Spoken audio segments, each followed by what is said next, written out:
Kabajamoo hordoftoota maatii miidiyaa dirree barnootaa nagaan isiniif haa baay'atu. Iddoo jirtanitti kutaawwan biyyaa jirtan keessatti. Nagaa keessanii akkam jirtu?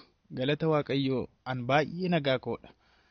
Koorsii General Psychology irratti tuutoriyaaliin afaan Oromootiin isiniif kennamu akkuma itti fufetti jira. Tuutoriyaalii keenyaan chapter 3 irradha kan jirru. Chapter 3 jalatti kan laalaa jirru waa'ee learningii fi theory of learningiiti jechuudha.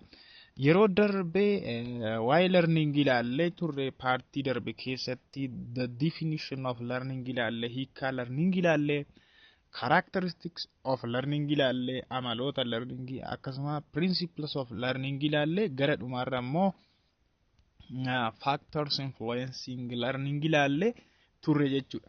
Har'a immoo tutorialii kanaan kan laallu theories of learning and their application ilaalla jechuudha. Theoryawwan learning fi hojiirra oolmaa isaanii eessatti akka itti fayyadamnu yookaan apply akka goonu laalla jechuudha. Tutorialii kanaani tutorialii faana obboleessa keessan Oliyaad Baratichaadha, Yuunivarsiitii Finfinnee mana barumsaa seeraa irraa. Hamma dhumaatti akka nafaana taatan isin affeereen jira. Eessayyoo akka hin deemne nafaana tura. Theories of learning and their application. Mata dureen kuni mata duree guddaa isa lammaffaadha. Chapter 3 dhaaf jechuudha. Xiqqoo dheerachuu danda'anu jala daqiiqaan isaa yoo dheerateyyuu paartii tokkoon fixna jechuudha. Isinis akka qo'annaaf isiniif mijatuuf jedhee paartii tokkoon fixuuf karoorsee jira jechuudha. Mata duree kana paartii tokkoon fixna. Theoryawwan kunniin egaa learning irratti theory perspective yookaan yaadota adda addaa dhiyeessanidha. Learningin akkamitti akka argamu yookaan immoo learningin organismiin tokko namas ta'e animaaliin akkamitti akka baratu, karaa kam akka baratu irratti jechuudha. Yaada adda addaa kan isaan kennan theoryawwan kunniin theory sadiidha kan laallu maatii miidiyaa dirree barnootaa jalatti theory of learning sadan tokkodha kan laallu theory gurguddaa jechuudha. Jalqaba irratti behavioral theory of learning ilaalla. Achumaan ammoo social theory of learning ilaalla. Gara dhumaarra cognitive theory of learning ilaalla jechuudha. Social or observational theory of learning kan jennuun akkasuma immoo gara dhumaarra akkuma isiniin jedhee cognitive theory of learning ilaalletu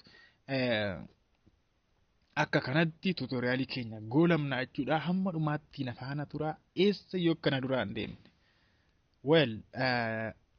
Theories of learning and other application party theoryin jalqaba behavioral theory of learning ida jechuudha. Theoryin tokko behavioral theory da kan jedhamu maatii miidiyaa dirree barnootaa akkuma beektan theory maal irratti emphasize godhuudha. Observable behavior irratti yookaan immoo waan alaa mul'atu irratti xiyyeeffannoo laatuudha jennee kanaan duras ilaallee turre. Egaan behavioral theory of learningin bu'aa maaliiti jedhu. Learningin yookaan waa barachuun bu'aa maaliiti? Bu'aa stimulus responses associationiiti. Learning occurs as a result of what? Stimulus response association. Yookaan immoo stimulus jira, response jira, association yookaan immoo isaan gidduutti hariiroo yookaan qindoomina uumamurraa achirraa barumsi bu'aa sanaati. Barumsa achirraa kan argamu jedhu jechuudha behavioristoonni. Egaan asalatti lamadha kan laallu classical conditioning fi operant conditioning lachan isaaniiyyuu behavioral theory dha. Behavioral theory of learning dha. Tokko laalla jechuudha. There are two major behavioral theories of learning. They are known as what? Classical conditioning and operant conditioning jechuudhaan iddoo lamatti qooduu hin dandeenya. Iddoo lama gurguddootti jira kana jechuudha. Kanaaf tokko laalla ammas jechuudha. Ammas nafaana ta'a. Classical conditioning irraa kana classical conditioning theory of learning. Pavlo namicha jedhamudha asirratti yaalii yookaan experimentii kan hojjete namichi kun jechuudha. Experimentii saree irratti kan hojjete Pavlooni. Mee experimentii isaa sana laallee as deebina. San dura kunoo tarmiiwwan kana barra achiin immoo ishee kanatti as deebina. Isheen kun baay'ee murteessoodha. Classical conditioning theory irratti jechuudha beekumsa gahaa qabaachuudhaaf as keessaa wanti ijoon qabxiin ijoon nuti qabannu baay'ee jira. San dura mee termiiwwan kanneen laallee isaa deebinu. To demonstrate classical conditioning, we must first identify stimuli and response. Dura stimuli fi response adda haa baafannume. Classical conditioning demonstrate gochuuf yookaan mul'isuudhaaf duraan dursee stimuli fi response adda baafachuu kan beekuun dirqamadha waan ta'eef. Neutral stimulus amma experimentii namicha sanaa wajjin fakkeenyaa wajjin wal bira qabnee halaallu moduula keessan irra jira. Experimentii Pavloon hojjete jechuudha saree irratti kan inni hojjete. Yemmuu experimentii yookaan yaalii kan hojjetu Pavloon kan inni fayyadame sareedha tokko. Lama immoo foon yookaan nyaata saree nyaattuudha. Lama sadaffaan ammoo bilbila jechuudha. Dinner bell bilbiladha kan inni fayyadame. Bilbila gosoota adda addaa fayyadame jechuudha. Akkasuma doorbeel illee telefoon bell. Bilbila saree fi nyaata fayyadametu experimentii hojjete jechuudha. Amma gaa neutral stimulus maalidha isheen? A stimulus that before conditioning does not naturally bring about the response of interest jechuudha. Stimulusii taate stimulusiin sun naturally jechuudha response wayitu kan hin hordofsiifne yookaan kan hin finne yoo taate. Experimentii Pavloo keessatti eenyudha isheen bilbila jechuudha bilbila. Amma bilbila gaafa rukutu Pavloon yookaan meesin bilbila gaafa rukuttan sareen bilbila sagalee bilbilaa dhagee ni ingororaa yookaan immoo inni dhufaa simbira. Inni dhufumini nyaata yoo laattaniifidha kan dhufu. Kanaaf amma bilbilli neutral stimulusiidha jechuudha. Neutraliidha. Jechuun response wayitu hin hordofsiisu jechuudha. Just bilbila yemmuu rukuttanu sareen hin gororu jechuudha. Maaliif bilbilli gaa bilbilli nyaata miti waan ta'eef. Sareen response wayitu hin kennu jechuudha. Unconditioned stimulus immoo jira. Unconditioned stimulus. Unconditioned stimulus ammoo stimulus that naturally brings particular response without having been learned it jechuudha. Ituu barumsa hin barbaadin yookaan barumsa malee uumamumaan response wayii kan fidu stimulusii akkasiidha. Stimulusii akkasiidha. Fakkeenyaa fi as keessatti experimentii Pavloo keessatti nyaata jechuudha. Nyaata yookaan foon sana jechuudha. Foon unconditioned stimulusiidha. Sababni isaas foon amma naturally maal fiduu danda'a? Response fiduu danda'amni jechuun sareen yemmuu foon argu yookaan nyaata yemmuu argu hin gorora jechuudha. Salivate godha. Sababiin isaas barateeti miti beekaa salivate kan godhu without having been learned. Utuu hin baratiin akkasumatti uumamumaan jechuudha. Hin gorora sareen yemmuu foon argu jechuudha. Isheen sun unconditioned stimulus jennaan. Unconditioned response jechuun ammoo response unconditioned stimulusii hordofee dhufuudha inni sun. Fakkeenyaaf sareen hin gorora miti at the smell of food yemmuu urgaa nyaataa yookaan foon sana argee fakkeenya keenya keessatti sareen hin gorora. A response that is natural and needs no training jechuudha. Jechuun leenjii kan hin barbaanne akkasumatti response yookaan deebii argamuudha jechuudha. Unconditioned response kan jennuun. Fakkeenyaaf salivation at the smell of food jechuudha. Yookaan immoo yaalii Pavloon hojjete keessatti sareen yemmuu gororu unconditioned response argisiisaa jira jechuudha. Yemmuu foon argu. Baay'ee gaariidha. Conditioned stimulus kan jennuun ammoo once a neutral stimulus that has been paired with an unconditioned stimulus to bring about response formally caused only by unconditioned stimulus. Amma gaa conditioned stimulusidha fakkeenya kan ta'u amma bilbilaa fi foon bakka tokkotti paired goone jechuudha. Waliin maaliif maal unconditioned stimulusii fi neutral stimulusii. Neutral stimulusiin bilbila jenneerra. Bilbilaa fi unconditioned stimulusiin ammoo maalidha jenne fakkeenya keenya keessatti foon yookaan nyaata saree sanaa jechuudha. Amma Pavloon bilbila rukuta. Bilbila gaafa rukutu sareen hin gorora. Dura nyaata yogguu arguudha sareen kan gororu. Jechuun foon yemmuu argu sareen hin gorora. Kana jechuun unconditioned response argisiisaa jira jechuudha. Fooniga. Garuu maal godha amma gaa barsiisuu barbaadeetu bilbila rukuta. bilbila rukuteetu foon jalatti darba. Gaafa san jechuun bilbila rukute bilbilaa fi foon bakka tokkotti dhiyeessaa fi sareen hin gorora. Gaafa lammataas akkanuma godha bilbila rukutee foon yommuu argisiisu sareen hin gorora ammas saaliveet godha. Yookaan immoo nyaata naaf fiduuf nyaata naaf kennuuf jedhee fiigee bira dhaqa.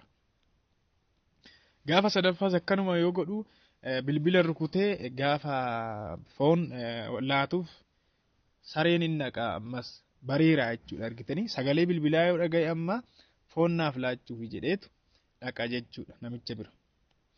Amma niwutiraalii kan ture sun bilbilichi jechuudha maal ta'eera jechuudha irraa fudhateera jechuudha foon irra jechuun sareen amma bilbilaaf rispoond godhaa jira la bilbilaaf sagalee bilbilaatiif gorora amma sareen sagalee bilbilaatiif gorora. San booda kan jiru foon ta'uusaa beekullee garuu sagalee ma bilbilaa yommuu dhaga'e gororuu eegala sareen foon waan argeefatu hin taane. Kanaaf conditioned stimulus jennaan kaama stimulasii sanaan jechuudha. Stimulasii sanaan. Stimulasii ishee kam neutral stimulasii tanaa fi unconditioned stimulasii yookaan immoo foonii fi bilbila iddoo tokkotti yommuu fayyadamnu jechuudha. Amma maqaa biraatiin waamuu hin dandeenya. Classical conditioning maal jechuu hin dandeenya. Sometimes called what learning through association jechuu hin dandeenya. Learning through association. Association of what? Stimulus response. Stimulus response. Fakkeenyaaf stimuliin sirriitti isiniif ifuu qabaata. Yommuu sodaattan fakkeenyaaf sareen isinitti duttee yommuu sodaattanii dutuun saree sun stimulasiidha. Gogaa keessanii fakkeenyaaf otoo abiddi isin gubee gogaa keessan abiddi isin gube sun stimulasiidha. Gurra keessanitti sagalee wayiitu dhufe hin beektu gaa stimulasiin isiniif haaraami. Rispoonsiin ammoo fakkeenyaaf gaa sareen isinitti dutuurraan kan ka'e yommuu sodaattan sodaan keessan sun rispoond godhaa jirtu. Dhahannaan onnee keessanii hin dabalaa. Dafqi isinirra cita maal rispoond godhaa jirtu jechuudha. Kanaaf behavioral theory of learning kan inni argisiisu associationii akkasiidha. Karaa biraatiin maal jechuu hin dandeenya? Karaa maalii barachuu? Karaa associationii barachuu. Learning through association jechuun hin dandeenya jechuudha. Classical conditioning focuses on the learning of making involuntary, emotional or physiological responses to stimuli that normal elicit no response. That means neutral stimulus jechuudha. Amma classical conditioning theory kan isaan irratti focus godhan maal irratti? Stimuliin tokko jira.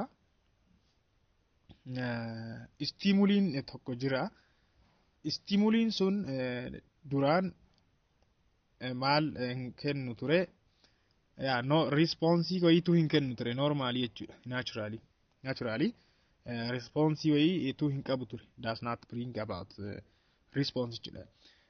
Garuu erga sana jechuudha erga conditioned ta'ee responsii wayii kenna.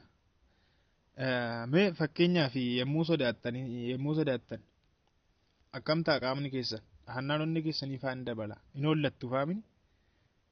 Just mee waraabessa argitanii haa jennu fakkeenya kana fudhadha. Sweeting at the sight of hyena.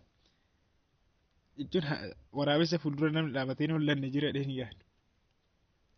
Waraabessa immoo argitanii waraabessi maalidha amma stimulasiidha amini. Stimulasiidha. Sweetii yommuu dafqitanii waraabessa fuulduratti waraabessa argitanii yommuu dafqitan response godhaa jirtu physiological responseidha jechuudha. Physiological responseidha. Heart beat yommuu dhahannaan onnee keessanii dabalu fakkeenyaaf sareen isinitti dutee yookaan immoo bofa fa'aa argitanii ta'uu danda'a.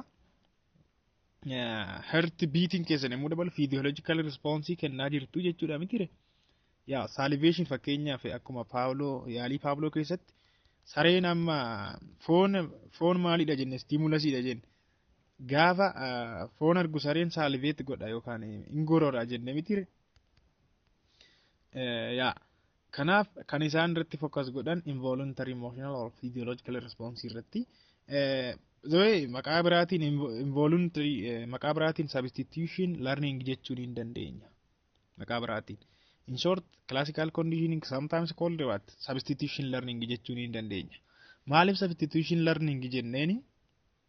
Dura maal jenne asitti la gaaf niwutiraal stimulasii yookaan bilbilli sun booda maal uume bakka foonii bu'e jechuudha.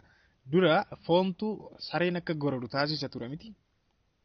Foon yommuu arge goroda sareen. Booda garuu sagalee bilbilaa yommuu arge ganaa goroduu eegala sareen. Argitanii amma bilbilatu bakka foonii bu'e jechuudha. Substitution learning kan jennu sababii kanaaf. Is a type of learning in which neutral stimulus comes to bring about response jechuudha. Jechuun neutral stimulus fakkeenya keenya keessatti bilbilli sun jechuudha sagaleen bilbilaa rukutamu sun. Neutral stimulus ture maal fida booda bring about response jechuudha. Response kun garuu duraan eenyuuni kan inni dhufu. Fooniin miti. Response kan jennu gororri sun jechuudha. Gororuun saree sun responsiidha. Karaa gororaati kan inni argisiisu sareen response kan godhu respondi kan godhu yookaan deebii kan laatu. Responsiin sun formerly yookaan duraan eenyuuni kan cause ta'u yookaan kan dhufu unconditioned stimulus. That means foon jechuudha unconditioned stimulus. Fooniin kan inni dhufa ture amma garuu bilbilaan dhufe. Kanaafidha substitution kan jennu substitution learning kan jennuun. Baay'ee gaarii ishee kanas immoo qabxii ishee kanas qabadhaa involuntary dha. Through the process of classical conditioning humans and animals can be trained to act involuntarily to a stimulus that previously had no effect or a very different effect on them jechuudha. Involuntarily dha dhalli namaas ta'e bineeldi karaa involuntarily ta'een kan baratudha jechuudha. Classical conditioning amma operant bira yommuu geenye ilaallu operant conditioning keessatti voluntary dha inni sun voluntarily dha. Voluntary response dha. Asitti garuu involuntary dha jechuudha. Wanti adda baafachuu qabaattan isheen kunis qabxii ijoodha. Involuntary to stimulus that previously had no effect. Stimulus sun duraan effectii wayitu hin qabu ture.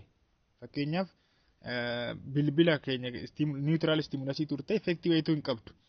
Jechuun sareen bilbila yommuu rukuttan hin gororu jechuudha.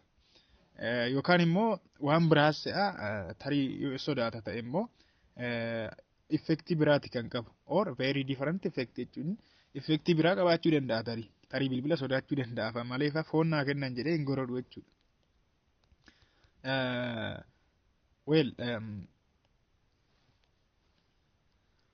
Hamma kana egaa jennee kallattumaan gara principle of classical condition itti dabarraa jechuudha. Principiliiwwan afurii jalatti kan laallu principiliin jalqabaa stimulus generalization dha.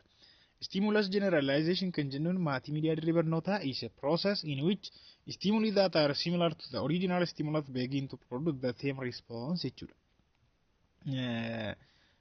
Stimulusiin wal fakkaatan jiru miti. Fakkeenyaaf dinner bell bilbila dinner bellidha. Bilbila miti isheen kun bilbiluma just bilbilanii ittiin sareedhaaf nyaata kennan sana haa jennuuti. Bilbilli biraa immoo door belliin hin jira bilbila balbalaa. Telefoon beeliin bilbila isa fayyadamu ittiin bilbilannu kanaa hin jira.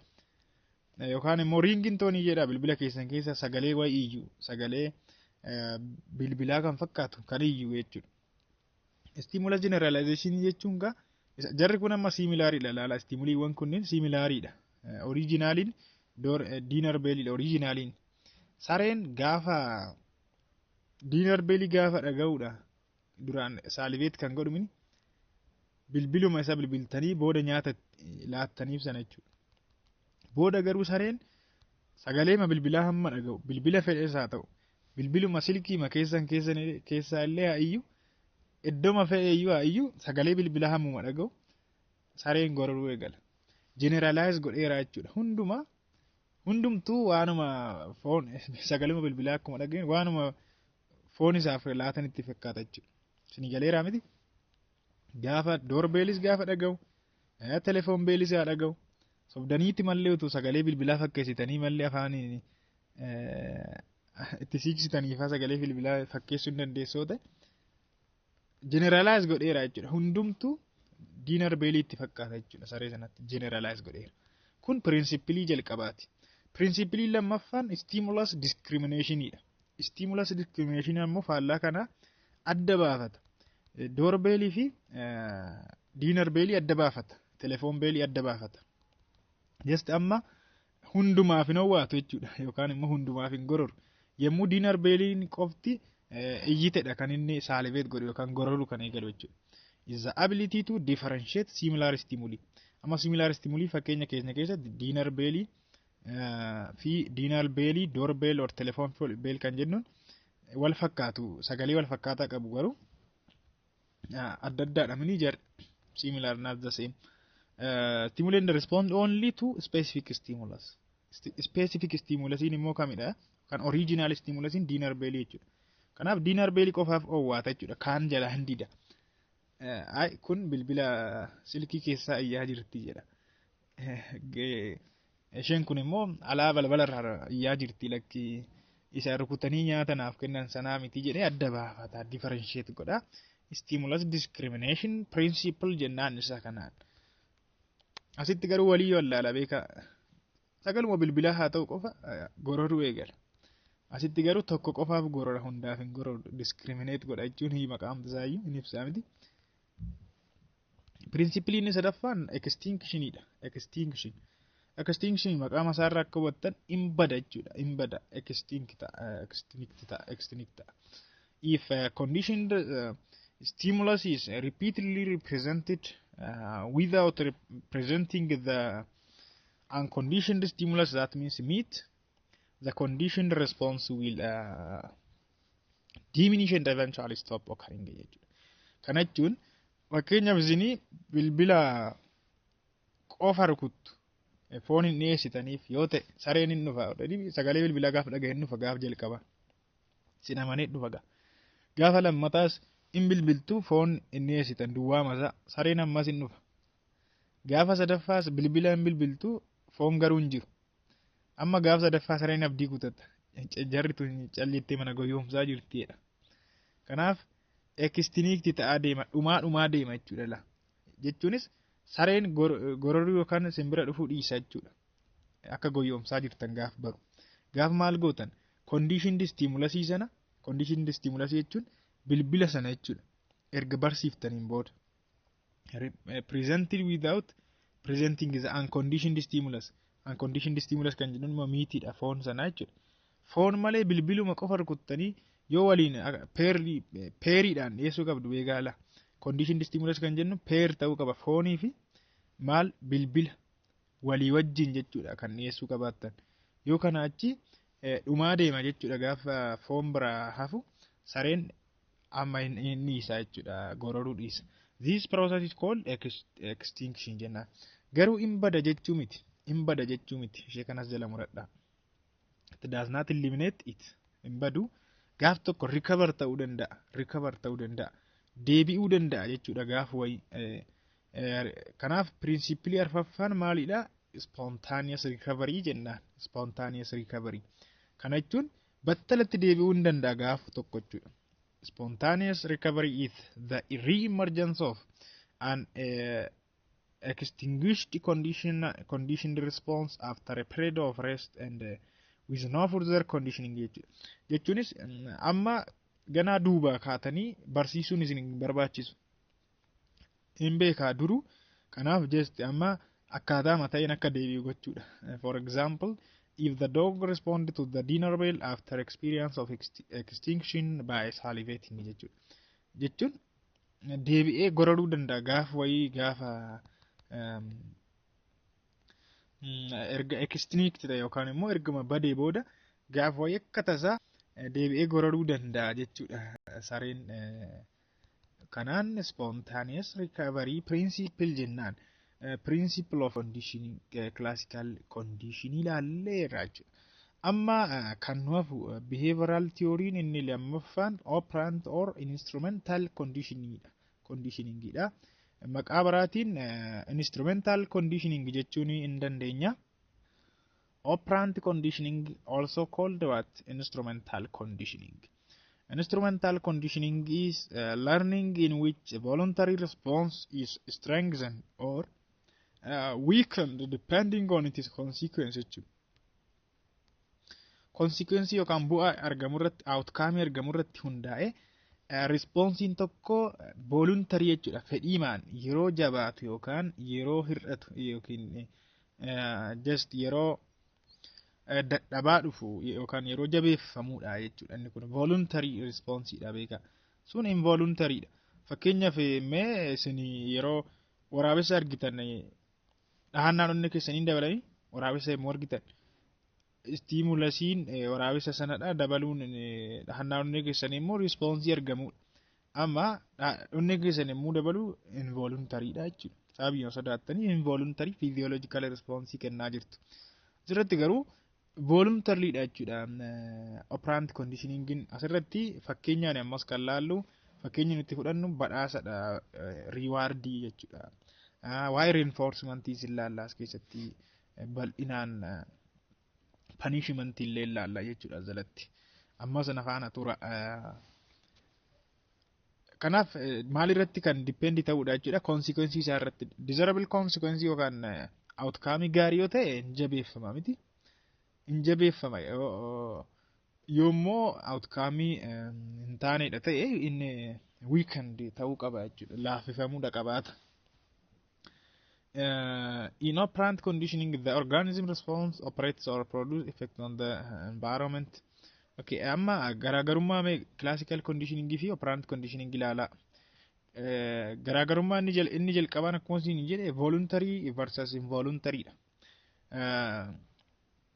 Operant conditioning applies to what? Voluntary response dha jechuudha. Yookaan immoo jaallattee fedhiimaan kan response itti taasifamudha jechuudha. In which an organism performs deliberately to produce desirable outcome. Well, ajalatti namichi Skinner namichi response yookaan operanti operation gosa consequences sadi fiduu akka danda'udha kan inni dubbatu.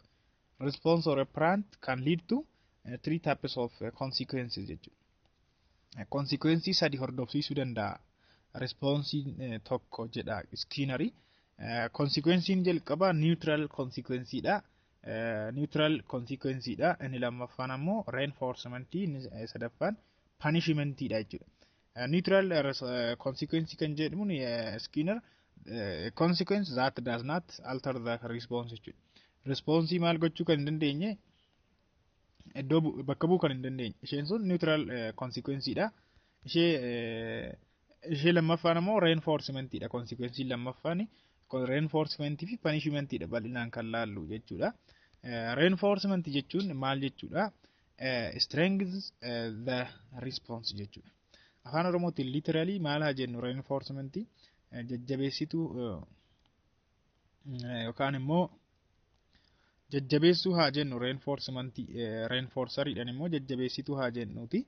Akkasitti fakkeenyaan isin ibsuuf yaala jechuudha. Kanaaf reinforcementiin response tokko jabeessuuf yookaan strengths gochuudhaaf kan gargaarudha jechuudha. Yoo immoo punishment ta'e weaken gochuuf miti.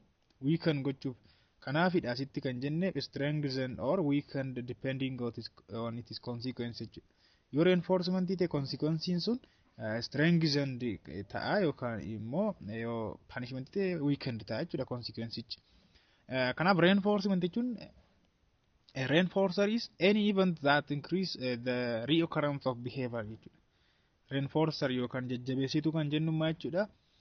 Eventii kamuu ta'e kan maal amalli sun irra deebi'ee akka irra deebi'amu yookaan immoo akka dabalu kan taasisudha. Fakkeenyaaf badhaasaa fudhannu maatiin keessan buddeen daabboo yookaan qarshii fa'aa sin badhaasuu danda'u. Yoo waan akka nyaataa water bishaan waan akkasii yoo ta'e comfortable temperature fa'aa yoo ta'e primary reinforcer jenna. Reinforcer gosa lamadha kan jirani. Yoo waan akka qarshii fa'aa maal isin badhaasan ta'e immoo maatiin keessan secondary reinforcer dha fakkeenyaaf jechuudha.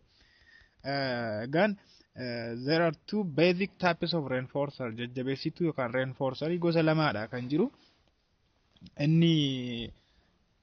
Inni jalqaba primary reinforcer dha akkuma isin jedhe isaan biological need dha. Primary reinforcer kan jennuun biological need warra ta'an because they satisfy our biological needs. Primary reinforcers have the ability to strengthen the behavior without period learning jechuudha. Just duraan barachuun isin barbaachisu. erga sana amala keessan sana kan strength godhanidha. Fakkeenyaaf isin maatii keessan gammachiiftanii loon faa sirriitti eegdanii ijoollee qonnaan bulaati baay'een keenya waan taaneef mucaa baadiyyaati. Loon eegaan guddadheen. Fakkeenyaaf maatiin koo sababiin ani horii sirriitti eegee loon sirriitti tiksee isaan gammachiiseef maazariin waan akka nyaata dham jedhu wayituu naa hojjettee na jajjabeessite jechuudha. Yookaan immoo na badhaa akka badhaasaatti akka jajjabeessituutti jedhaasin reinforce na goote maal fayyadamte jechuudha maazariin primary reinforcerii fayyadamteetu jechuudha. Primary reinforcerii fayyadamteetu jenna. Secondary reinforcement dha immoo fakkeenya kan ta'u. Inni kun they reinforce behavior because of the prior association with primary reinforcing stimuli. Kana jechuun primary reinforcerii warri jennuun jira fakkeenya foodii waan akka nyaataa dhugaatii maal kana isaa wajjin associationii qabu jirri. Associationii qabu hidhata qabu jechuun fakkeenyaaf qarshii utuu isin badhaase namni qarshii sanaan maal gootu isin nyaata ittiin bitachuu dandeessu. Biological needii keessan uffata adda addaa ittiin bitachuu fa'aa dandeessu miti. Kanaaf warra primary reinforcerii kanaa wajjin hidhata qabu jechuudha. Secondary reinforcerii pressii faayamuu namni isin jechu.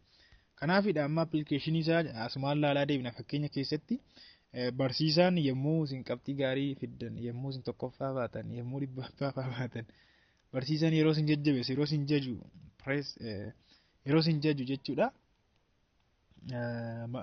Isin jajjabeessaa jiramini. Kanaaf amalli itti cimtu jechuudha laalaam itti cimtu. Behavioriin keessa sun maal ta'a strengthen ta'a jechuun hamma kalee caalaa cimtu jechuudha. Maazariin keessanis sababii isin loon sirriitti eegdanii garaashee keessaniif yoo ta'e nyaata dham jedhu wayii kan isiniif hojjettu borus itti cimtaniitu sirriitti loon sirriitti tiksitu jechuudha. Strengthen ta'a responsiin sun reinforcement hamma kanaa. Good grade fakkeenyaaf immoo barsiisan qabxii yommuu isin badhaasu yommuu boonasii wayii faa isinii kennu akkam cimtanii hojjettu miti. Badhaasota faa gold starii faa isaan kun fakkeenyota secondary reinforcementiiti jechuudha. Secondary reinforcementiiti. Well positive and negative reinforcementiitu jira. Positive and negative reinforcementii ilaalla immoo itti aansine jechuudha. Both primary and secondary reinforcers can be positive or negative ta'uu hin danda'a. Lachin isaanii jechuudha. Primary reinforcers warri ta'an reinforcements ta'uu danda'a. Secondaries ta'uu danda'a. Lachin isaanii maal ta'uu danda'u? Negative positive ta'uu danda'u. Fakkeenyaaf foodii ma fudhadhaa mees keessaa ma primary reinforcerii dha mini foodiin.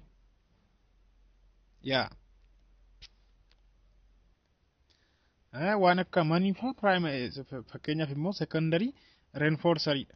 Kanaaf isaan sana fakkeenyaaf qarshiituu isin badhaasanii nyaata isin jaallattan faa utuu isiniif laatanii utuu isiniif dhiyeessanii reinforced taatu amalli keessan suni maal ta'a just responsiin keessan hin dabala.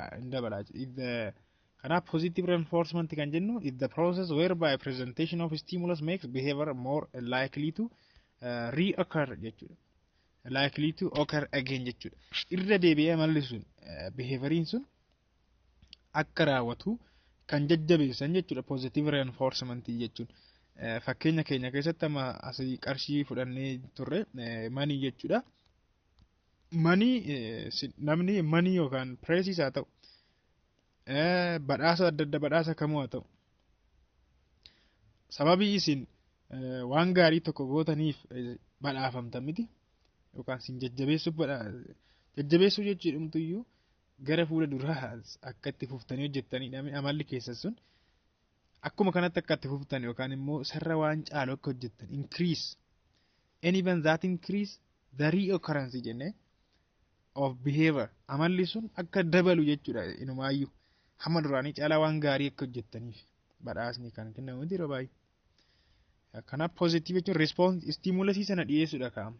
Stimulusii sana fakkeenyaaf qarshii yommuu akka stimulusiitti yommuu isin dhiyeessan badhaasa godhanii jechuudha. behaviouriin keessa maal ta'a more likely to occur again irra deebitanii yookaan immoo caalaadhumatti waan gaarii sana hojjettu jechuudha. Negative reinforcement kan jennuun ammoo is the process whereby termination of an aversive stimulus jechuun stimulusii namatti hin tolle wayin jiru yookaan immoo stimulusii isin jeequ wayi makes behavior more likely to occur jechuudha. Stimulusiin akkasii amalli keessan akka jabaatu yeroo godhantu jira. Fakkeenyaaf faazariin yommuu isin eekkamu maaliif hin dubbistu mucaan nana yeroo isin jedhu maazariin atimti maaliif hin qoottu nagging fakkeenya kana laala if for example if someone knocks you jechuun namni tu nagging jechuun cikichiki jechuudha afaan Oromooti. Maal akka ta'e hin beeku Oromoon cikichiki hin beeku sanaaf natti fakkaata. If someone knocks you all the time to study namni wayii akkati yeroo hundumaa akkati qoottu caqacaqaa ta'e fakkeenyaaf faazariin kee but stops nagging when you comply jechuudha. Yommuu qo'attu inni isaa caqacaquu dhiisa jechuudha. Faazarii si dheekkamuu dhiisaa miti. Yaa amma gaa cikichikiin faazarii sun maal godhee jira amala kee your studying is likely to increase. Qo'annaa dabalteettaati bakka kanaan booda. Garuu ofii eessaa kan dhufe karaa kamiin kan reinforced taate yookaan kan jajjabeeffamte karaa negatiiv ta'een jechuudha. Just dheekkamsuma isaa yookaan immoo cikichikii masaatiif jecha karaa sanaan ofii immoo fayyadamteetta jechuudha. Qo'annaa dabalteetta because you will then avoid the nagging. San booda faazariin si caqacaquu ni isa mitiire. Garuu waa lamaa fi kan akkas gootu yommuu maatiin keessi dheekkaman kan qo'annaa kee dabaltuuf waa lamaa fi tokko escape learning kan jennu jira. Negative reinforcementiin maal of keessaa qabata? Escape learning fi avoidance learning of keessatti hammata yookaan involve godha. Escape learning kan jennu maalidha? Animals learn to make a response that terminates or stops noxious, painful or unpleasant stimulus jechuudha. Fakkeenyuma kana fudhadhaa ammas faazarii isinitti dheekkama yeroo hundumaa.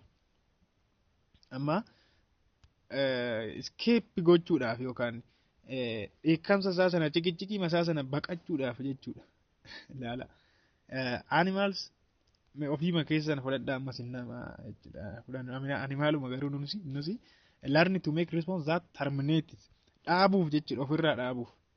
Fakkeenya keessatti painful or unpleasant stimulusiin fakkeenyaaf isinitti dheekkamuu faazarii sana yoo ta'e stimulusii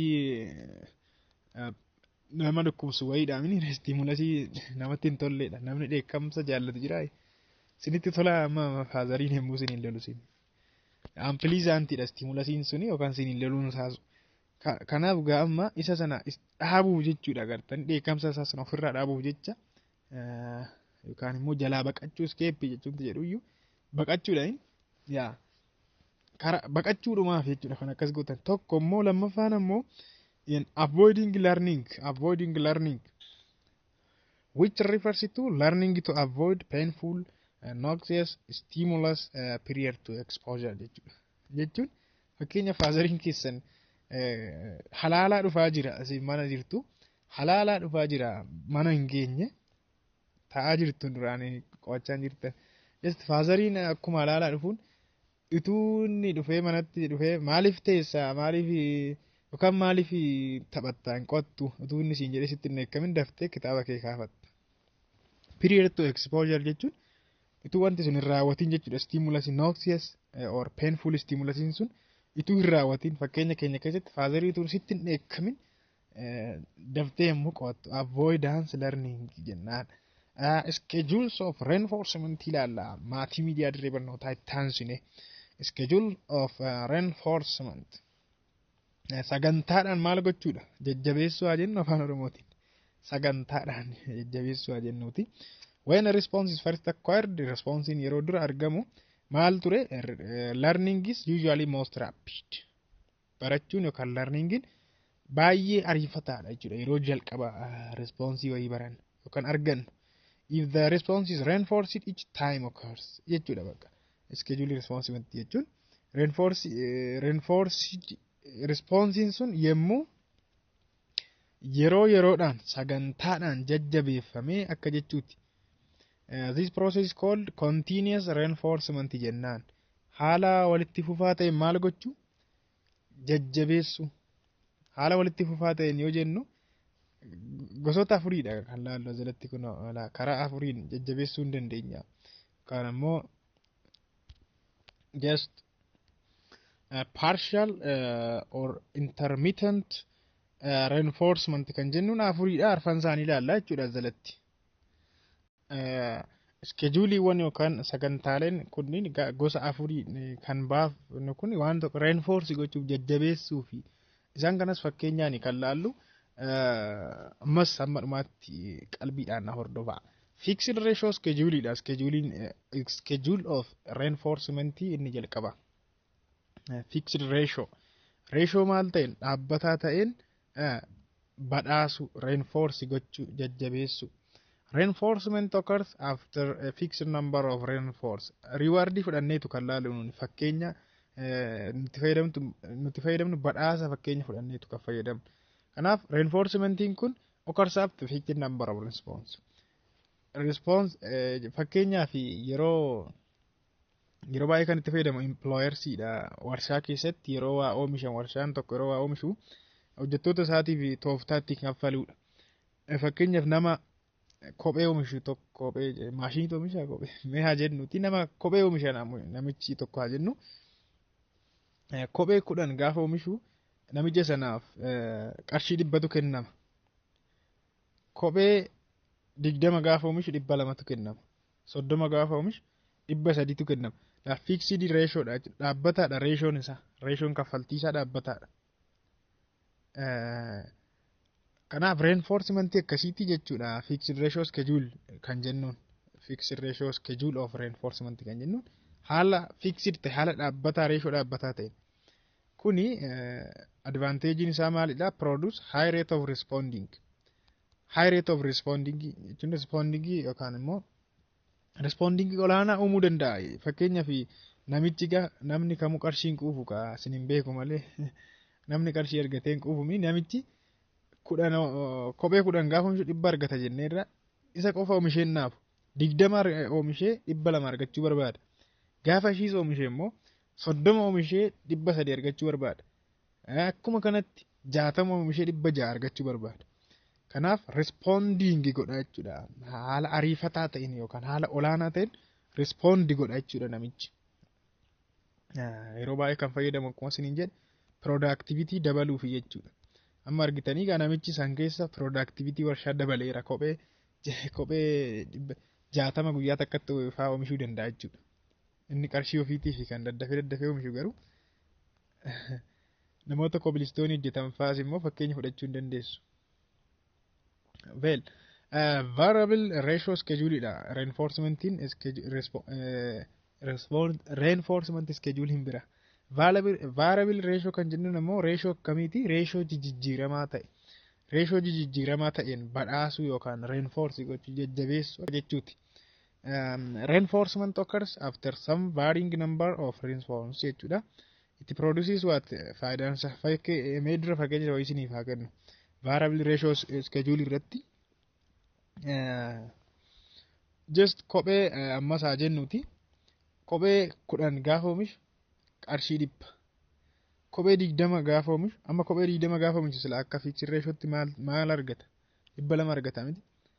Garuu amma 200 ol kaffalaa variable ratio gaafa fayyadamu kaampaaniin sun 250 yookaan 300 godhaaf. 300 gaafa oomishu ammoo akka fixed ratiotti sila qarshii 30 gaafa oomishu qarshii 300 kaffalaaf ture miti. Garuu amma 500 godhaaf. Fakkeenya biraa immoo Itiyoo Telekoom irraa Itiyoo Gabataa irraa yommuu paakeejii bitattan yaadadhaa. Qarshii 3 fakkeenyaaf daataa bitachuu yoo barbaaddan paakeejii meeggabaayitii meeqa bitattu? Qarshii 3 kan guyyaa jechuudha 35 meeggabaayitii bitattu miti haala amma jiru irratti yoo dogoggoruu baadhe. Qarshii 6 immoo 70 meeggabaayitii bitachuu qabdu sila. Garuu Itiyoo Telekoomiin variable ratio schedule fayyadamuudhaan jechuudha. Qarshii 5tti gasin hir'isa. Qarshii 5 70 bitattu. Ofii qarshii 3 35 miti. Qarshii 6 70 ta'uu qaba ture. 70 sun qarshii 6 bitamuu qabdi ture garuu Itiyoo Telekoom isin hir'iseet qarshii 5 isinitti gurgura. Sababiin isaas ammas dabaltanii akka bittaniidha gaala. Isinis hin fayyadamtu san keessa jechuudha. Qarshii 12 immoo akkasumatti ol guddisa jechuudha xiqqoo malee fiiksidiin godhu. Kanaafidha amma advanteejii isaa gaafa laaltan extremely high steady rate of responding.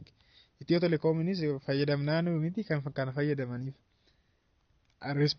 Rate of responding isaa baay'ee olaanaadha jechuudha fixed ratio irra baay'ee olaanaadha jechuudha. The response are more resistant to extinction than when fixed ratio schedule is used jechuudha. Resistant to extinct jechuun hin badu jechuudha akka salphaatti. Hin badu. Kam caala jechuudha fixed ratio caala. Fixed ratio hin baduu danda'a. Maaliifi just relatively inni kun hin badu jechuudha variable ratio schedule inni ittaanu fixed interval schedule dha. Fixed interval schedule is a fixed interval schedule of reinforcement occurs only if a fixed amount of time has passed since the previous reinforcer jechuudha. Reinforcerin duraanii sun erga raawwate booda yeroo dhaabbataa ta'etti maal gochuu reinforce gochuu yeroo dhaabbataa ta'etti jajjabeessu fakkeenyaaf torbaniin beeka akkatti keesiidhaan kan isinii qormaanni keessanis fakkeenya yommuu isinii kennu cal jedhee bifa keesiitiin saayikolojiin yeroo baay'ee kan bahu fakkeenyaaf immoo torban lamaan guyyaan illee ta'uu danda'a guyyaadhaan yoo waan tokko maal goone yommuu reinforce goone waan sana fixed ratio schedule fayyadamne jenna. Fakkeenyaaf hojjechiisaan keessan isin hojjetaa ta'aati fakkeenya hojjechiisaan keessan torbaniin dhufee boonasii isinii kenna yoo ta'e torbaniin dhufee cheek isin godha yoo ta'e yookaan immoo guyyaa 15 dhufa yoo ta'e yookaan immoo guyyaa 3 dhufa yoo ta'e maal fayyadameera jechuudha dhufee too fakkeenyaaf boonasii faa isinii kennee deebi'a torbaniin gaaf sanbata guddaa dhufa fixed jechuudha yookaan immoo guyyaa 3 dabarsee dhufa haala fixed ta'e jechuudha intervaaliidha garuu akka kanaa ratio mini intervaaliidha walirraa intervaalii dhaabbataa ta'e jechuudha. Kanaaf fixed intervaalii fayyadamee jenna gaafsan. Variable interval scheduling ammoo a variable interval schedule or reinforcement occurs only if variable is amount of time has passed since the previous reinforcer. Ama previous reinforcer erga raawwatee booda yeroo hin beekamnetti jira yeroo jijjiiree utuu sin daawwate fakkeenyaaf ammas hojjechiisaan keessan qacaramtanii hojjechaa jirtu haa jennuuti hojjechiisaan keessan gaaf tokko bulii 5 turee dhufa gaaf kaan immoo 2 turee dhufa gaaf kaan torbanitti faa dhufa jijjiiree dhufa yoo ta'e variable interval schedule fayyadama gaaf tokko torban 5tti faa dhufee sin jajjabeessee boonasii isinii kennee deebi'a. Amma mee kamtirraa effektiiviidha jettu sin kamtirraa effektiiviidha mee fixed interval schedule dha moo mee kana lama wal biraa qabnu variable interval schedule dha mee fakkeenyuma kana fudhadhaa fixed interval yoo ta'e torbaniin dhufamini namichi sanbata guddaa dhufaa jenna kanaaf isin torbee guutuu teessanii gaaf sanbata guddaa gaaf qidaame hojii torbee guutuu hojjechuu dandeessu yookaan immoo gaafuma sanbata guddaa sana isatti mul'achuu jecha taff jechuu dandeessu rafaa turtanii jechuudha. Fixed interval yoo ta'e disadvantage akkasii qaba jechuudha. Miidhaa akkasii qaba.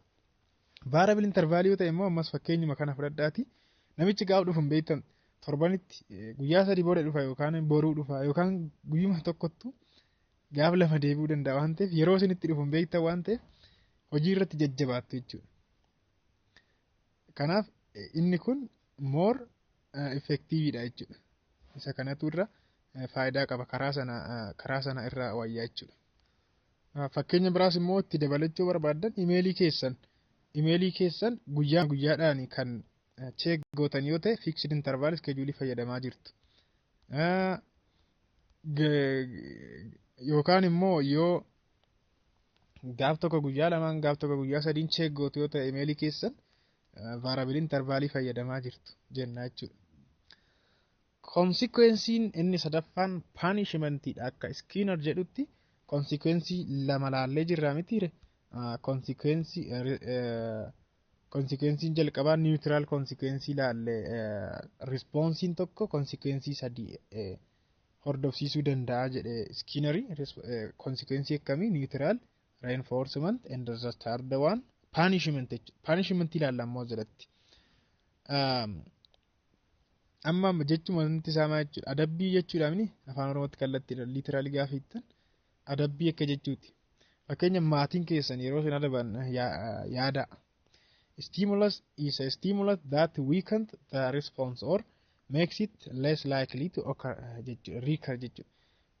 Amalli sun irra deebi'ee yookaan responsiin sun irra akka hin deebine lamuu akka hin deebi'ameef maaliifi salphisuuf yookaan xiqqeessuuf laaffisuufi jechuudha kaayyoon isaa. Fakkeenyaaf maatiin keessan yommuu isin adaban maaliif isin garafu maaliif isin reebu maatiin keessan lamuu akka balleessaa sanatti hin deebine mini balleessitanii yommuu isin reeban balleessaa sanatti hin deebitan responsiin sun maal ta'a jechuudha weaken ta'a yookaan immoo just in laafa jechuudha jechuunis lammatatti hin deebitan. Punisher can be any aversive or unpleasant stimuli that weaken responses or make them unlikely to recur. Punisher adabduu jedha ammoo ishee kana. Duratti jajjabeessitu jenne amma adabduu jedha punisheriidhaan reinforceriidhaan jajjabeessitu jenne punisher adabduun fakkeenyaaf maatii keessan fudhadhaa. The way ishiin kuni punishment is stimulus that weakens. Stimulus fakkeenyaaf maatiin keessan sirreebuun isaanii stimulasiidha yookaan isinitti dheekkamuun isaanii stimulasiidha. Stimulasii akkamii? Stimulus unpleasant stimulasiidha. Isinitti hin tolu namni harmeen yommuu isin garaftu isinitti tolu yoo jiraate dhiifama naa godhaa jechuudha. Punisheriin maal ta'uu danda'a? Stimulii akkamii ta'uu danda'a? Unpleasant can be any aversive or unpleasant stimuli. Fakkeenyaaf maatiin keessan yommuu isin lolan kan isin dheekkaman akkasuma yommuu isin reeban uleedhaan yommuu reebamtan inni sun adabduudha minire that weaken response badii akka hin deebineef yookaan immoo balleessaa keessan sanarraa akka deebitaniif kaayyoon isaa. Akkuma reinforcerii jechuudha punisheroonnis gosa lamadha kan jiran. Amma reinforceriin primary fi secondary reinforceriidha jennee turre. Primary reinforcerii warri ta'an waan akka biological need keenya warra satisfy godhan yookaan warra nu guutan waan akka nyaata light isaan kun primary reinforceriidha jennee turre. Secondary reinforcerii namoo kan akka pressii qarshii faa waan good grade qabxii gaarii barsiisan yommuu isiniif laatu waan akkasii awwaardii badhaasota adda addaan sun secondary reinforcementidha jenne. Amma primary punisherioonnis jiru jechuudha. Adabduu sadarkaa jalqabaa jennu. Adabduu sadarkaa jalqabaa. Primary punisherii warri ta'an painiin fakkeenyaaf extremiiti. Isaan kun inherentally jechuudha yookaan uumamumaan maalidha primary punisher jennaan. Akkasuma criticism qeeqa namni yommuu isin qeequ maal yoo ta'e immoo bad grade barsiisan yommuu qabxii isinirraa muru qabxii gadhee ta'e yommuu galmeessitan fa'a secondary punisheriidha jechuudha. Adabamaa jirtu gaa. Miindan yommuu qarshiidhaan yommuu adabamtan fa'a gartanii. Isa sanaaf inni punisherii fi reinforcementiin inversii waliidha fuggisoo yookaan garagaltoo waliidha. Kanaaf qarshii yommuu isin kennan fakkeenyaaf qarshii yommuu isin badhaasan reinforcing gochaa jiru. Bifa qarshiidhaan yommuu isin adaban fines jechuun adabbii qarshiiti miti. Qarshiidhaan yommuu isin adaban immoo punisheriidha jechuudha fine. Well positive and negative punishment. Akkuma ammas reinforcerii positive fi negative distinction yookaan relationship hin jiru punishmentiidhaafis jira jechuudha. The positive negative distinction can be also applied to what? Punishment. Punishmentiidhaafis applied gochuu hin dandeenya jechuudha.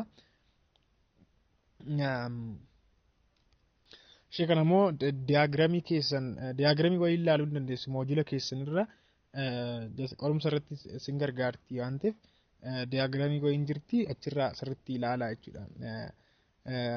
Akkuma isin jedhe garagaltoo wayiidha jarri. Positive and negative punishmentiin garagaltoo eenyuti? Positive and negative reinforceriiti. Inversii waliidha jechuudha. Inversii waliidha. Fakkeenyaaf something unpleasant may occur following some behavior. Kun positive punishmentiidha. Karaa biraa immoo negative punishmentiidha. Yookaan ammoo something pleasant may be removed. Waan sin gammachiisu waan gaarii tokko yemmuu iddoodhaa kaaftan maal ta'a?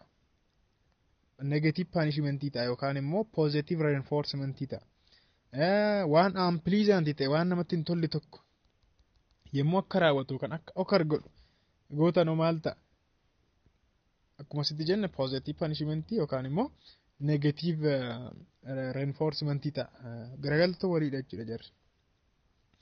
Amma mee pros and cons of punishmentii ilaallu. Faayidaa fi miidhaa isaa jechuudha. Advantage and disadvantage of punishmentii ilaallu. By the way, punishmentii yookaan adabbiin effectivenessiin isaa waan afurtu murteessa. Effectiveness isaaf. Effectividha moo ineffectividha jechuudhaaf waan afur murteessaadha. Inni tokko immediacyidha, lammaffaan consistence, sadaffaan intensity fi isaan kun sadan jechuudha. Isaan kun sadan baay'ee murteessoodha. Punishmentiin tokko effectividha moo ineffectividha jedhamuudhaaf. Immediacy maa jechuudha? Battaluma sanatti moo turameeti kan adabame wanni sun waan jedhudha. Immediacy, when punishment follows immediately after the behavior to be punished jechuudha. Ama kan adabamuu qabu san battaluma sanatti adabu. Effective ta'a jechuudha yoos. Fakkeenyaaf akkuma isin balleessitaniin yeroo maatiin keessan isin adaban miti kan badii keessan irraa deebitan. Guyyaa lamatti isa torban balleessitanii farra adabamtu yoo ta'e akkam hin deebitu? Hin deebitan. Just akkuma balleessitaniin sa'aatii tokko tun ture yoo ture effectivenessiin isaa hamma kana miti jechuudha. Kanaaf immediacy'n isaa murteessaadha. Consistency'n immoo murteessaadha ammas. Fakkeenyaaf isin loon midhaan namaatti naqxaniittu. Balleessan keessa loon midhaan namaatti naquudha. Garuu maazariin manatti sababii isin bishaan yookaan waan ta'e gan naqxaniif yoo ta'e maazariin kan isin adabde irraa hin deebitu loon midhaan namaatti naquu sanarraa hin deebitan. Sababiin isaas waliin arganne gaa jarri. Consistent hin taane jechuudha amalli sunii fi behavioriin sunii fi punished wanti isin adabbii sun jechuudha. Consistent hin taane yookaan immoo wal hin simanne jechuudha. When punishment is inconsistent, the behavior being punished. Amalli sila adabamuu qabu fakkeenyaaf amma fakkeenya keenya keessatti sababii midhaan namaatti horii naqxaniif miti. Sababii midhaan nama horii nyaachiftaniif sila adabamuu kan qabdan garuu sababii biraatiif kan isin adaban yoo ta'e waliin simanne jechuudha argitanii. Kanaaf boris sinima midhaan namaa balleessisiiftu jechuudha isin irraan deebitan. Therefore becomes resistant to extinction jechuudha. Amalli keessan sun kan balleessan keessan sun hin badu jechuudha. Resistantidha bakka hin dhaabata hin morma jechuudha hin badu borus inuma balleessitu isin. Intensitiin isaatis murteessaadha. Punishmentiin tokko effectiveness isaatiif jechuudha. Intensity jechuun akkamii fakkeenyaaf xiqquma sirreebammoo sirritti reebamtan yoo ta'e balleessaa keessan irraa hin deebitu. Yoo xiqquma akkanuma baala wayitiin yoo batbat godhanis inni sana yookaan immoo xiqquma isin qunxuuxanii yaada hin deebitan balleessaa keessan irraa jechuudha. Intensity in general terms severe punishment are more effective than mild one. Severe punishment jechuun sirritti yeroo isin adaban jechuudha. Sirritti yeroo reebamtan. Mildin immoo mild one. Mild punishment kan jennu jira. Xiqquma ishee jechuudha. Just xiqquma ishee harkumaan sirrikutanii yoo isin dhiisan yeroo kam deebitu gaa ammasin yoo sirriitti reebamtani kan isin deebitan balleessaa keessan irra yookaan achi badii keessa sanitti fufuu dandeessu. Garuu exceptionii tokkotu jira. Exceptioniin kun maalidha? Yoo daftanii yoo reebamtanii yookaan immoo daftanii yoo adabamtanii fi yoo konsistantii ta'e jechuudha wanti sun yoo xiqqummallee reebamtan homaa miti. Dafanii sin adabanii jennaan balleessuma keessanii fi kan adabamtan waanuma balleessitan sanii fi taanaan intensiitiin isaa homaa miti. Miildis yoo ta'e xiqquma yoo sin reeban homaa miti jechuudha. Agartanii? Kanaaf kondiishiniiwwan kun lamaan guutamnaan intensiitiin isaa hamma kana dhiibbaa hin horatu. Ishee kana jala muradha. However, there are studies indicate that even less intense punishment jechuunis xiqquma yoo sin reeban jechuudha are effective provided that they are applied immediately and consistently jechuudha. Yoo balleessaa keessanii wal simata ta'e adabbiin sun ammoo yoo battaluma balleessitan sanatti kan adabamtan ta'e effektiiviidha jechuudha. Effektiiviidha yoo xiqqummallee adabamtan ta'es effektiiviidha jechuudha. Well, punishmentiin yerootti kufutu jira yeroo tokko yookaan immoo yerootti miidhaa fidutu jira. Punishmentiin yookaan adabbiin jechuudha. Amma ka advantage fi disadvantage isaa ilaalaa jirra mitire. Yerootti miidhaa fidutu jira. Pros and cons ilaalaa kan jiru. Advantage and pros consequence disadvantage of punishment jechuudha. Yerootti miidhaa geessisu jira adabbiin. Kanas immoo ofumarraa ka'a maatiin yeroo sin adaban maal akka sin irra gahu. People often administer punishment inappropriately or mildlessly. Namoonni yeroo tokko adabbii akkamitti itti gargaaramu inappropriately karaa hin taaneen yookaan karaa isaan irraan eegamneen. Fakkeenyaaf karaa hin taane sin adabuu danda'u. Yaada qottoodhaan sin dhabuu danda'u tarii aaranii maatiin tokko yookaan waan balaa geessisuun fa'aa sin dhaanuu danda'u. Mildlessly immoo xiqqeessanii yoodhaan fa'aa hin jiraa. Akkasuma keessumaa maazarii faanti isa nu reebdu yaadadha. Namoonni baay'een akkas godhuudha. Amma namoonni baay'een akkas godhu. Punishmentiin hin kufa jechuudha gaaf sana miidhaa isaati caala adabbiin sun faayidaa isaa irra jechuudha. Amala keessan sana isinirra kuffisuuf yookaan isinirra balleessuuf jecha miidhaa biraa qabaata jechuudha. The recipient of punishment often responds with anxiety, fear or rage. Yeroo baay'ee recipient of punishment kan jennu fakkeenya keenya keessatti maatiin yeroo sin reebanii sin himini recipient of punishment yookaan adabbii kan fudhatu sini. Yeroo tokko maal keessa galuu dandeessu gaa dhiphachuu dandeessu sodaachuu dandeessu. Kun immoo real life keessatti waan argaa oolluudha. Namoonni ijoolleen tokko abbaa isaanii yoo argan akka itti sodaatan akka itti nahan jechuudha. Lafti isaanii hin ga'u baay'ee sodaatu. Rage anxiety dhiphina keessa galu. Kanaaf miidhaa akkasiillee qaba jechuudha adabbiin punishmentiin. By the way, most behavior is hard to punish immediately. Amalli tokko immediately bakkumatti punish gochuuf yookaan adabuun baay'ee cimaadha baay'ee rakkisaadha. Maaliif beektu the effectiveness of punishment is often temporary. Yeroo baay'ee temporary dha. Effectiveness isaa yookaan immoo yeroo gabaabaadhaaf tura. Depending heavily on the presence of punishing person or circumstance. Fakkeenya punishing person faazariidha yoo ta'e kan sirreebu faazariin fakkeenyaan kan isin ibsaa jiru akkam sinii godhuun beeku kana caala sinii galaa fi siniin galuusaa koomentii jalatti naa barreessaa wayiise. Fakkeenyaaf faazariin sirreeba yoo iddoodhaa deema ta'e punishing persanii sun faazariin yoo diida wayii deema ta'e torban tokkoffaa ture ta'e effectiveness isaa hamma kana miti. Akkasuma kana circumstance illee murteessaadha jechuudha. Murteessaadha sanarratti depend kan ta'u effectiveness isaa yeroo baay'ee. Shaping ilaallee tume gara ittaanutti dabarra tiyoorii isaa lammaffaatti darbina. Shaping ilaallee jechuudha. Shapingin akkuma beektan maal jechuudha bocuu jechuudhaan amala bocuu. Amala bocuu jechuun immoo maal keessa darbuudha procedure keessa darbuudhaan amalli kan bocamu procedure keessa darbuudhaan kan amalli bocamu. Shaping is an operant conditioning procedure in which successive approximations of desired response are reinforced. Mee sentensii kana isiniif ibsuun dura fakkeenya isinitti hima fakkeenya tokko. Daa'imni amma dura daa'imni akka deemtu barbaadamani jechuun adeemsa keessa akkuma dhalatti tun taane adeemsa keessa akka deemtu barbaadama. Inni sun desired response dha. Akka isheen deemtu kan barbaadamu yookaan kan hawwamu sun desired response dha. Garuu achi deemuudhaaf dura maal gochuu qabdi daa'imni?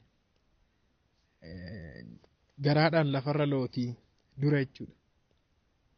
Jechuun alammala procedure keessa darbaa jirti jechuudha. Processii keessa darbaa jirti. Garaadhaan lafarra lootii. Achiin ol kaatee nama qabatti. Daandee lootii malee. Arfaniin hin daaddifti.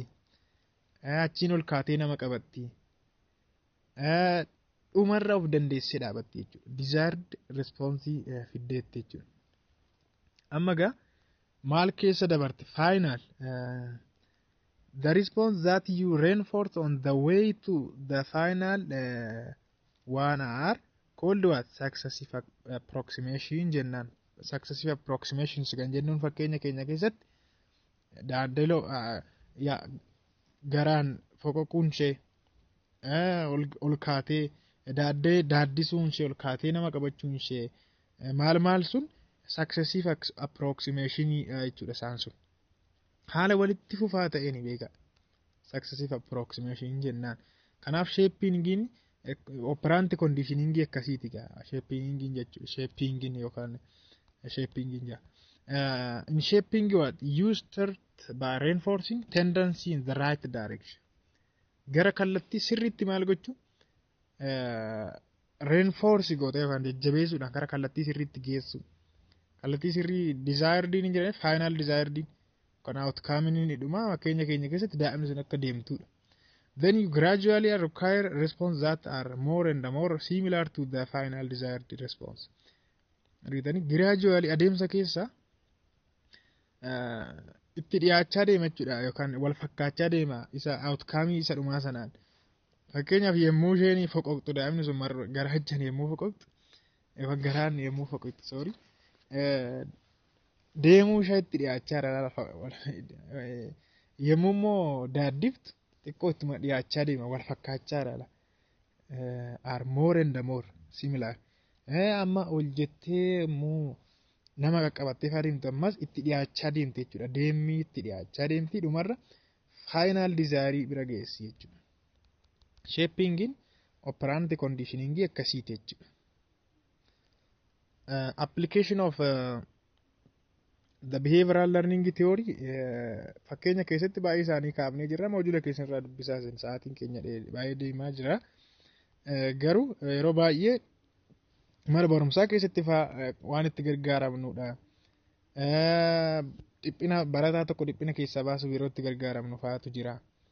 Fakkeenya conditioning study behavior barsiisan yeroo qabxii isin badhaasu jiru boonasii yeroo isinii kennu. Yeroo badhaasni manni barumsaa isinii kennu fa'aan jiru isin jajjabeessu jechuudha. Amalli sun amma gaanni sun operant conditioningidhaaf fakkeenya nuuf ta'a jechuudha. Apply argitanii yemmuu itti apply goonu operant conditioning. Conditioning in the classroom behavior classii keessatti barsiisaanis ta'e barataan yeroo itti gargaaraman jiraata. Anxiety keessa nama dhiphina keessa jiru tokko fa'aa ta'uu danda'a. Behaviorii kompleksii wal xaxaa ta'e tokko akkamitti akka shape godhuun danda'amu fa'a. Waan akkasii keessatti apply gochuu dandeenya jechuudha. Amma kallattumaan gara theory isa lammaffaatti darbina jechuudha. Theory of learning ni lammaffaan social learning theory dha yookaan observational learning theory dha jechuudha. Maqaa masaarraa akka hubattanitti observation jechuun maal jechuudha? Daawwachuudhaan ilaaluu, daawwachuu. Kanaaf daawwachuudhaan irraa barachuu akka jechuuti. Wanti daawwannu immoo waan adda addaa ta'e jalattis yemmuu namichuma laallamoo yemmuu inni reinforced ta'e yookaan jajjabeeffamuudha immoo kan laallu waan jedhu asirratti ilaalla jechuudha. Robert Bandura nama jedhamuudha asirratti immoo kan hojjete yookaan immoo kan barreesse social learning theory irratti Human learning consists of observational learning jedha Robert Banduraan, which is learned by what? Watching the behavior of another person or model jechuudha. Nama tokko akka modeelitti yookaan akka fakkeenyatti ilaallee namicha irraa yeroo barannu jechuudha social learning, observational learning theory or social learning theory kan jennu. Maqaa biraatiin maal jechuun hin dandeenya? Social cognitive learning jechuun hin dandeenya maqaa biraa. Social cognitive learning. Bandura identifies 3 forms of reinforcement that can encourage observational learning. Banduraan akka jedhutti reinforcement gosa sadiitu jira. Maal encourage kan godhan yookaan kan jajjabeessan observational learning kan jajjabeessan. Namni namarraa ilaalee akka baratu kan jajjabeessan reinforcement yookaan jajjabeessitu gosa sadiitu jira jedha Banduraan. Warri jalqabaa direct reinforcement kan ta'an jiru. Direct reinforcement jechuun the observer may reproduce the behavior of the model and receive direct reinforcement. Fakkeenyaaf barataa cimaa tokko irraa amala isaa dhaaluu yookaan barachuu barbaadanaa jenna. Kanaaf mucichuma laaluudhaan baraticha laaluudhaan yemmuu irraa bartanii jechuudha direct reinforcement jechuudha. Garuu sana murteessaa kan ta'e immoo jira mucaa sana hin hordoftu. Yeroo inni laabrariis deemu akkamitti akka inni dubbisu faana hordoftu attention laattuuf kunoo asitti ilaalla. Attention laattuuf retention gootu motor reproduction gootu dhumarraa motivation waan jedhamu jira itti deebina booda jechuudha. Kanaaf namichuma laaluudhaan yeroo irraa bartan yookaan modeelii sana jechuudha. Nama fakkeenya naaf ta'a jettan sana laaltanii yemmuu irraa bartan direct reinforcement akka Banduraan jedhutti. Secondly, lamaffaarratti immoo the reinforcement need not be direct immoo yeroo ta'uu hin barbaachifnetu jira. It may be vicarious reinforcement ta'uu danda'a. Vicarious reinforcement jechuun immoo namichi sun yookaan namni sun yeroo inni jajjabeeffamu yookaan reinforced ta'u laaltanii irraa barachuu jechuudha.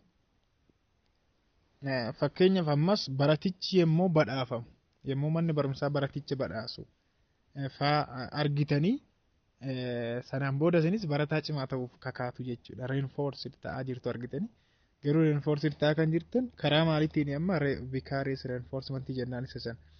Vicarious reinforcement jechuun the observer may see others reinforced for particular behavior and increase his production jechuudha. Jechuunis namni biraa amma kan jajjabeeffamaa jiru laa barataadha nama sanadha nama isin akka modeelitti yookaan akka fakkeenyatti fudhattan sanadha. Garuu anis bori badhaafamuu qaba jettaniitu namicha irraa bartan jechuudha. Badhaafamuu isaa argitanii vicarious reinforcement jennaan. Inni sadaffaan self reinforcement kan jennudha. The final form of reinforcement is self reinforcement jedha Banduraani or controlling your reinforcer jechuudha. Reinforceroota makee waanuma si jajjabeessu maal jechuudha control gochu. Kana keessatti fakkeenyaaf kitaaba tokko calma jettanii dubbistu yoo ta'e beekumsumaaf akkasumaatti riwaardii wayitu irraa argachuu butuu hin taane jechuudha. In this sort of reinforcement the learner does not get external reward jechuudha. External reward argachuuf miti yookaan badhaafamuuf miti yookaan qabxii gaarii fa'aa argachuuf miti garuu but the student value and enjoy their growing competence. Ga'umsa keessa guddifachuu jecha of gayoomsuuf jecha yoo ta'e ofuma keessanii maal gochaa jirtu reinforce of gochaa jirtu akka of jajjabeessaa jirtudha. Well Banduraan akka jedhutti conditionii afuridha kan inni mention godhu yookaan caqasu namni tokko namarraa akka baratuuf kan gargaaran jechuudha. Conditionii arfan tokkodha Banduraan kan inni caqasu namni tokko namarraa barachuudhaaf jedhee kaa'a. Conditionii yookaan haalduree jalqabaan attentioniidha. Nama sana attentively ilaaluu qaba. Xiyyeeffannoo nama sana laate. Fakkeenya keenya keessatti barataa sana fudhadhaati. Yemmuu inni laabirorii deemu ilaaltu. Kilaasitti akkamitti akka inni hirmaatu, akkamitti akka inni taa'u hunda ilaaltu. Attentioniidhaan jechuudha. The person must first pay attention to the model. Namichi attentionii nama sanaa yoo harkiseedha dura. Nama sanarraa kan baratamu attentionii keessanii harkise jechuun fakkeenya maaltu nama sanarraa akka baratan sin taasise barataa cimaa sanarraa kitaabalee yeroo baay'ee dubbisuu isaatii moo badhaafamuu isaatii moo maal kan jedhu duraa dursee attentionii keessan harkisaa. San booda retention remembering the behavior observed. Kanaan booda amala nama sanaa maal gootu in yaadattu. Akkas godha. Yaa in dubbisa kitaabilee kanaan dubbisa jettanii remember gootu retention. Inni sadaffaan motor reproductionidha. Condition yookaan haalli inni sadaffaan motor reproduction jechuun replicating the action jechuudha. Amala mucaa sanaa maal gootu amma irra deebitanii ofii keessaniifis akkas gootu jechuudha. Fakkeenyaaf kitaabilee inni dubbisuu fa'aa dandeessu. Akka inni itti behave godhu akka inni itti haasa'u fa'aa irra deebi'uu dandeessu jechuun akkasitti behave gochuu eegaltu jechuudha akka isaa sanatti. Dhumarraa motivationidha. Motivation learners need motivating factor to demonstrate what they have learned. Waan nama sanirraa barattan sana demonstrate godhuuf yookaan mul'isuudhaaf maal sin barbaachisa jechuudha amma motivationii sin barbaachisa kaka'umsa sin barbaachisa jechuudha. Akka kanatti namarraa karaa milkaa'aa ta'een barachuun hin danda'amaadha. Successfully model the behavior of someone else jechuudha. Individual necessary before an individual can successfully model the behavior of someone else yookaan immoo namni tokko amala nama tokko koppii gochuudhaaf haal dureewwan gargaara jedhee kan kaa'e baan duraan. Taansinee kan laallu implication of social learning theory mee ishee kanatti baay'een haasofnu theory isa sadaffaatti ceenaa garuu san dura barbaachisaadha xiqqoo laaluun jechuudha. Students often learn simply by what observing the other people miti barattoonni yeroo baay'ee akkasumatti nama laaluudhaan yeroo baratan hin argina keessumaa maatii isaaniirraa fi barsiisa isaaniirraa baratu jedhama barattoonni baay'een. Sababiin isaas umurii isaanii ijoollummaa kan dabarsan maatii isaanii fi barsiisaa isaanii wajjin waan ta'eef. Teachers and the parents must model appropriate behaviors and take care that they do not model inappropriate behavior. Barsiisonni amala hin taane argisiisuu hin qaban. Maatiinis sababiin isaas barataan isaanirraa kan baratu. Yeroo baay'ee sin qunnamee beeka. Ana na qunnamee beeka garuu barsiisan tokko yommuu barsiisan sun natti tole fa'a amala isaa yeroon attentionii na fudhata. Sanaan booda amala isaa sana koppiin godha nan yaadadha. Akka isaatti yeroon behave godhu tun beekin jechuudha. Itun beekin wanti baay'ee motivate na godhu amala namichaa sana fakkaatu yeroo mul'isuutu jira jechuudha. Isinis sin qunnamee beeka ta'a. Garuu yeroo baay'ee just amaluma hunda koppii gochuun hin barbaachisu. Barsiisonnis ta'e maatiin amala gadhee qabaatan yoo sin mudatan barataa yoo mudatan balleessuus illee yeroo itti danda'antu jira jechuudha. Kallattumaan tiyoorii isa sadaffaa laallee tiyoorii tuutoriyaalii keenya goolamna. Viidiyoon kun baay'ee dheeraadha. Viidiyoon hojjedhe keessa viidiyoon kun dheeraa ta'uun isaa naaf. Amma booda baay'een turru irraa hin xumurra. Cognitive learning theoryidha. Theorying of learning inni sadaffaan. Cognition jechuun maal jechuudha? Cognition refers to all the mental activities related with thinking.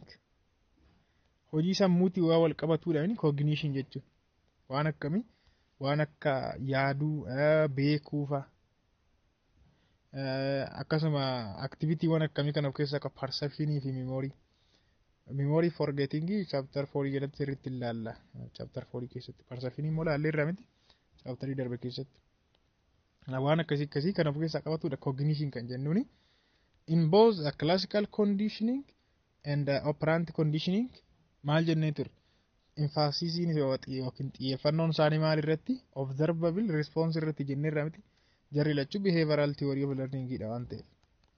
However, because the knowledge that is inside people's head is not observable, it was not seriously considered.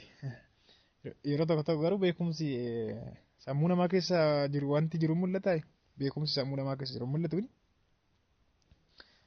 Cognitionidhaaf illee xiyyeeffannoo kennuu barbaachisaadha. Kanaaf asirratti amma sammuu namaa irratti xiyyeeffannoo kan kennan cognitive theory of learning akka isaanitti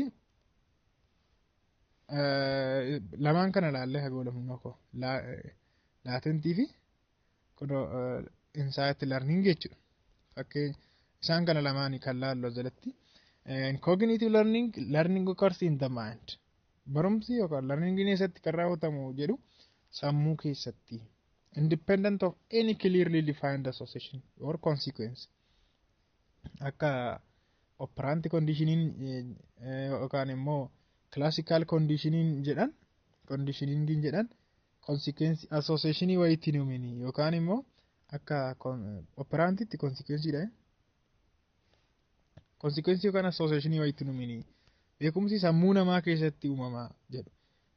Sammuu namaa keessatti latent learning fi insight learning ilaalla ammas nafaana tura. Latent learning kan jennuun maayidha. Latent learning is defined as learning that occurs in the absence of any obvious reinforcement or noticeable behavioral change. Reinforcement wayitu malee jechuudha. Akkasumatti kan baratamu. Fakkeenya gaarii kan isinii ta'u yeroo baay'ee fiilmii ilaaltu mini. Fiilmii sana keessatti nama tokko akkamitti akka